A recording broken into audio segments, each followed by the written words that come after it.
During the Russian Civil War between 1917 and 1923, between 900,000 and 2 million Russians fled the country, going to the United Kingdom, going to France, mainly settling in Paris, going to Constantinople, and even places in China. It is estimated that around 10 to 15,000 Russian refugees came to Britain, however only 5,000 stayed, but they did leave a lasting influence like this Russian boot you see here, which was the craze in the mid-1920s. Many Russians fled to China, but a lot lived in poverty and couldn't get jobs because they couldn't speak the language. However, some did influence culture, such as dancing and music. There's a dark side. In 1935, in Shanghai, the League of Nations stated 22% of Russian women between 16 to 45 were involved in some sort of sex work, or there were taxi dancers. Taxi dancers is where you basically pay someone to dance with you, a bit like a modern day escort to an extent. By the 1930s, there were over 50,000 exiled Russians in Paris, and they varied from the aristocracy, former generals, to just normal civilians.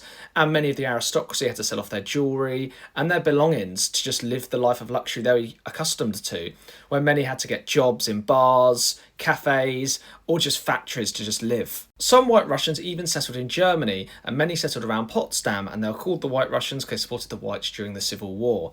And some even supported the Germans against the Soviet Union during the Second World War, around 3 to 5,000.